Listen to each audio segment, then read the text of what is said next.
Seperti apa jalannya proses evakuasi di Ciberem, Cianjur, Jawa Barat? Kami sudah terhubung dengan rekan Wilson Purba yang berada di desa Cijedil, Cianjur, Jawa Barat. Selamat petang Wilson, hari ini seperti apa jalannya evakuasi? Apakah terkendala cuaca?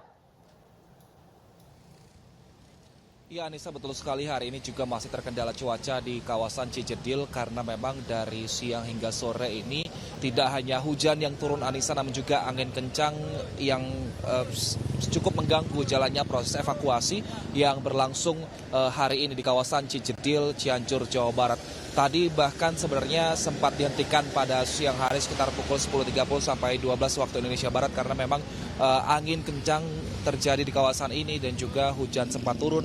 Namun akhirnya ketika angin kencang sudah selesai dan juga hujan sudah selesai juga, ini akhirnya tim SAR gabungan juga masih terus melakukan proses evakuasi. Hasilnya Anissa, untuk hari ini dari jam 7 sampai dengan pukul 4 sore, pencarian membuahkan hasil ada 3 jenazah perempuan dewasa, 2 jenazah pria dewasa dan 1 jenazah anak-anak berjenis kelamin perempuan berhasil ditemukan. Artinya untuk pencarian hari ini di kawasan Cijedil ini ada 6 jenazah yang berhasil ditemukan oleh tim SAR gabungan dan langsung dibawa ke rumah sakit untuk diidentifikasi, Anissa. Nah, untuk saat ini memang pembagian dari proses evakuasi masih dilakukan di 3 titik. Yang pertama di dasar jurang yang dilakukan dengan proses pengairan untuk mengairi air tanah ini ke kawasan Sungai Ciberem, sehingga proses penggalian dinilai lebih mudah dilakukan, apalagi di dasar jurang ini alat berat tidak bisa terjun ke sana karena memang lokasinya sangat curam. Ini kemiringan derajatnya yaitu sekitar 60 sampai 75 derajat, sehingga susah untuk membawa alat berat ke sana. Sementara di badan jalan ini merupakan titik kedua. Tadi ada 3 alat berat diturunkan, ini berupa eskavator. Tujuannya adalah untuk mengeruk tanah yang ada di kawasan badan jalan. Lalu di atas di desa Cijedil ini ada 2 alat berat yang diturunkan, ada eskavator. Nah, untuk alat berat eskavator ini Anissa, di atas ini tujuannya adalah untuk mengeruk tanah yang cukup tebal. Memang ada 2 sampai 4 meter tanah cukup tebal. Kemudian eskavator ini akan mengeruk tanah dan jika sudah mendeteksi adanya bekas reruntuhan seperti atap ataupun peralatan-peralatan rumah tangga, barulah eskavator ini akan berhenti dan kemudian evakuasi dilanjutkan dengan menggunakan cangkul dan juga sekop dan juga gergaji serta gunting mesin. Tujuannya supaya nanti untuk memastikan jenazah ketika ditemukan ini tetap utuh, Anissa. Nah, saat ini memang kendalanya berbeda dengan hari kemarin. Jika kemarin hanya hujan yang mengakibatkan tanah yang cukup berlumpur sehingga untuk mobilitas dari tim evakuasi saja sulit dilakukan. Namun hari ini juga ada angin kencang yang melanda di kawasan ini. Bahkan siang tadi Anissa sebenarnya ada sedikit gempa susulan yang terjadi. Namun memang ini tidak terlalu mempengaruhi aktivitas proses evakuasi yang dilakukan oleh tim SAR gabungan bersama dengan anggota TNI, Angkatan Laut, Udara dan juga Darat, bersama juga dengan anggota kepolisian dan juga tim relawan.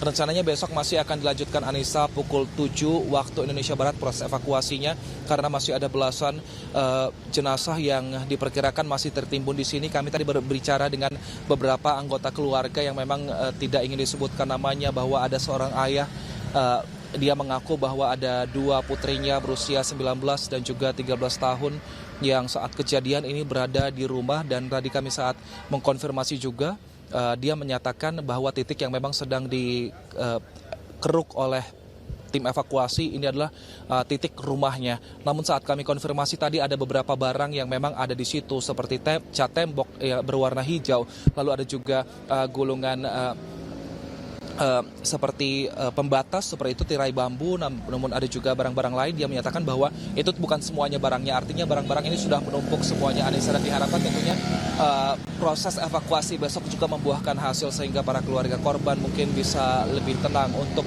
mengikhlaskan kepergian anggota keluarga mereka, Anissa.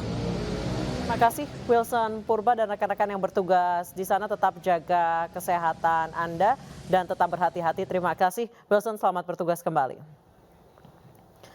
Pemirsa, seorang pengungsi korban gempa bumi di Cianjur, Jawa Barat meninggal dunia di tenda pengungsian. Korban meninggal karena sakit saat tinggal di pengungsian. Untuk total korban luka dari awal kejadian hari Senin 7.700 dengan rincian luka berat 595, luka ringan 7.134. Adapun untuk korban luka berat yang saat sekarang masih dirawat di rumah sakit berjumlah 108 orang. Untuk yang dinyatakan korban luka ringan sudah tertangani, mereka kembali ke rumah masing-masing.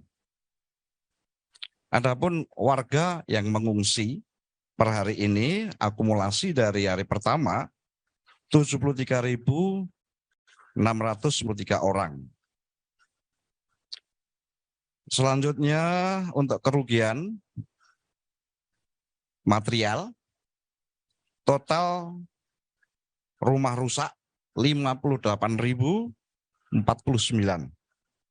yang dinyatakan rusak berat 25.186, sedangkan untuk rusak sedang 12.496. Adapun untuk rusak ringan 20.367. Selanjutnya infrastruktur yang rusak untuk sekolah 368, tempat ibadah 144, fasilitas kesehatan 14, gedung ataupun perkantoran 16. Selanjutnya kecamatan yang terdampak 16 kecamatan atau 146 desa. Pemirsa, gempa susulan terus terjadi di Cianjur, Jawa Barat dan membuat tim evakuasi panik. Informasi selengkapnya akan kami hadirkan usai jeda.